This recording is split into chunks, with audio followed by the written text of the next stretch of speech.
राधे राधे।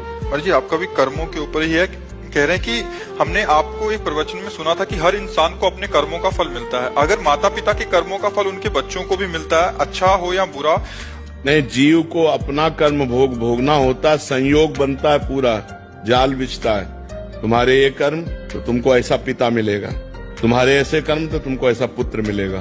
वो कर्म का पूरा विधान मिलाया जाता है और पूरा परिवार बनता है उस जाल में। ये माँ है, ये बहन है, ये भाई है, ये पिता है, ये रिश्ता है, ये नाता है। जिसको जितना भोग भोगना है उतना उसको दुख भोगना पड़ेगा।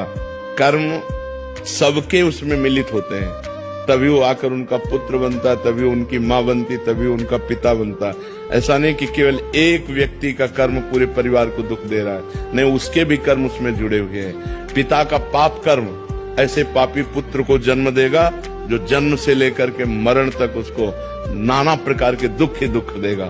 पिता का पुण्य कर्म ऐसे पुण्यात्मा पुत्र को जन्म देगा जिसको बचपन से देखते हुए जवानी तक, मरते समय तक हृदय शीतल रहेगा। सब कर्मों का जाल बिछा हुआ है उसी में। अब हम जा रहे हैं, हमारा कोई दुश्मन नहीं, लेकिन जरा सा धक्का लगा जब झगड़ा शुरू, तो वो जो धक्का लगा कांधे को हमारे कर्म ने किया, पूर्व के कर्म ने ऐसे धक्का लगवा दिया और उसने बुराई कर दी, क्योंकि उसके द्वारा पिटना था, इसलिए ऐसा संयोग बन गया। कर्मों का बड़ा सूक्ष्म स्वरूप है, उसका निर्णय करना बहुत कठिन है, वो तो केवल भगवान ही जानते हैं।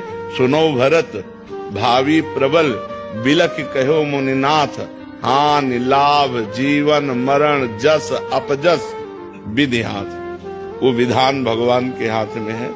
जब जहां जीव का जैसा कर्म होता है उसको भोगना पड़ता है, और वो एक कर्म के साथ बहुत से कर्म जुड़े हुए होते हैं।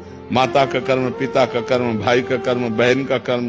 तो अब एक ने गलती की और सबको दुखी होना पड़ा, उनको अपने अपने कर्मों का फल भोगना पड़ रहा है, क्योंकि वो ऐसा ही कर्म करेगा कि पूरा परिवार जले।